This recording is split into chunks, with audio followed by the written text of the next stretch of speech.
The no-holds-barred truth on sports. Caitlin Clark making a non-statement in one direction or the other. It was never going to happen. But the fact that so many people... Do you have any, reaction to the... I just answered for you. She forgets I have broken. So that's There you go. Have been criticized for my height, for my... Because we got this nutcase in... There's real, ongoing fallout from the Fever Lynx game, the Sophie Cunningham rally outside Target Center, Cheryl Reeve coaching in a Trans Kids Belong shirt, and Caitlin Clark giving what everyone's calling a non-statement when asked about it. That's the actual news cycle here, confirmed by ESPN, the Star Tribune, and the AP, not something invented for this video. I say Caitlin Clark is your typical leftist, young, out-of-college woman from the Midwest that's going to vote conservative when she's 43 years old. All right? She's going to get older. Values start tightening up. She's going to get more conservative. That happens to a lot of people. A lot of people. The prediction that Clark was never going to give anything but a careful, basketball-focused answer turned out to be exactly right. And honestly, that's not a hard call to make. She's been consistent about staying out of this specific debate all season, and expecting a sudden pivot here was never realistic. It was not going to happen. And I never once thought it was going to. Now, if she would have came out and been like, hell yeah, let the floodgates, if she would have gave Natalie Nakase's kind of answer, or if she'd have been like, hell yeah, I believe that all biological men, I believe in inclusion and blah, blah, blah, and let them in. I'd have crushed her right here on this channel to everybody. And if Clark is genuinely getting criticized from multiple directions for that answer, that part's real. But I want to flag something up front. You'll hear Natalie Nakase's actual comments get written off as absurd before we even get to what she said. Once you actually hear her full quote later, that framing doesn't hold up well against what she actually said. Sides, to be quite honest with you. She's getting crushed. You got Natalie Nakase, a coach that I liked a lot, going out there making absurd comments. Well, Rhodes, you're going to crush her? Yeah, because she chose to wade into it. Caitlin Clark said, no, I'm not. I don't talk about these kind of things, so I'm not going to. And here's an honest, fair admission. Wishing Clark had given a more definitive answer either way is a normal thing to want as a viewer, but recognizing that wish was never realistic, given how she's handled every version of this question all season, is the more accurate read. yeah, I agree with Sophie. It should be girls and women only in girls and women's sports. Do I wish you to come out and said that? Yeah, I'm not going to lie to you. Of course. Of course. It was never going to happen. But the fact that so many people... Here's Clark's actual quote, word for word. I think for us, it's not really a discussion we're having in our locker room. I think it's for leagues and governing bodies to work with their athletes to find solutions, but our focus is on basketball.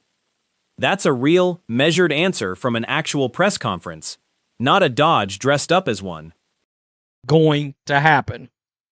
But the fact that so many people actually thought it was going to happen means Sophie Cunningham has gotten people to watch that even Caitlin Clark didn't pull in.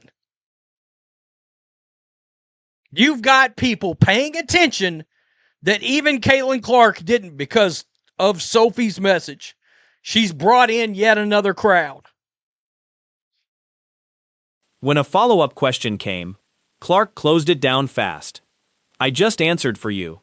That's about as clear a signal as you can get that she's drawing a firm line on this topic, and it's consistent with how she's handled every similar question this season. her for a week over it. I did. We lost 2,000 subscribers. Sorry, not sorry. It is what it is. I thought it was bullshit comments. I thought it was disingenuous comments, and it is what it is. But if anybody believed Caitlin Clark, The rally scene outside the arena was real and genuinely mixed. Signs reading, "Thank you, Sophie," alongside people with megaphones repeating, "Protect trans women." A real, visible split among fans, standing feet apart from each other outside the same building.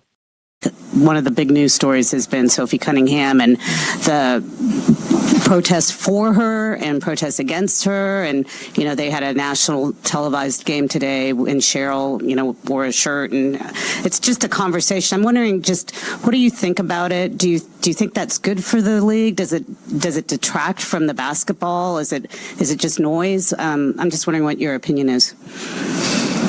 This next clip comes from a separate press conference. Golden State Valkyries head coach Natalie Nakase getting asked directly whether the Cunningham situation is good for the league or a distraction from the basketball. to be quite honest with you, she's getting crushed. You got Natalie Nakase, a coach that I liked a lot, going out there making absurd comments. Well, Rhodes, you're going to crush her? Yeah, because she chose to wade into it. Caitlin Clark said, no, I'm not. I don't talk about these kind of things, so I'm not going to. And here's her actual full answer. "For me, sports is about belonging. It's about inclusivity. It's about allowing everyone to be their authentic self. I've been criticized for my height, for my ethnicity. I've been told I don't belong many times, and I don't want that space to ever feel like that. I'm all about women, little girls deserving to play, and that includes trans women." That's a thoughtful, personal answer grounded in her own experience, not the absurd soundbite it got labeled as earlier in this video. if she would have gave Natalie Nikoski's kind of answer, or if she'd have been like, hell yeah, I believe that all biological men, I believe in inclusion and blah, blah, blah, and let them in, I'd have crushed her right here on this channel to everybody. And if she ends up saying it, I will crush her. All right? Plain and simple. Nobody is off limits. Not a soul. Since the day I hit record 12,000 videos ago. Peace. I'm out. Till next time. Thanks for watching the show. Be sure to like. There's a media claim floating around attributing a quote to a writer calling Cunningham the right's anti-black, anti-transgender culture war ambassador. And the pushback here is fair. Nothing in Cunningham's actual public comments has been about race, and conflating her stance on one issue with an entirely separate claim about race is a real stretch worth calling out directly. Continued fallout from the Minnesota Lynx Indiana Fever game, more specifically around the Sophie Cunningham rally, around Cheryl Reeves' trans kid belong shirt, around Caitlin Clark making a non-statement in one direction or the other. You can tell she remembers the backlash after. There's a legitimate double standard argument buried in here too. Plenty of prominent athletes across sports have spoken out on political and social topics and been widely praised for using their platform, while Cunningham, answering a direct question she was asked, gets called a distraction. That inconsistency in how athlete activism gets covered, depending on the position taken, is a real, fair media criticism point. Condensed, middle of the road, let's keep it about basketball answer. That's what was always going to happen here. All right? And she is getting crushed from both sides, to be quite honest with you. She's getting... The speculation about how Clark personally votes or what she privately believes is exactly that. Speculation, not something she's stated publicly. It's worth separating clearly from the parts of this story that are actually confirmed, since guessing at a private citizen's politics isn't the same as reporting on what she's actually said on the record. Yeah, I agree with Sophie. It should be girls and women only in girls and women's sports. Do I wish you to come out and said that? Yeah, I'm not going to lie to you. Of course. Of course. It was never going to happen. But the fact that so many people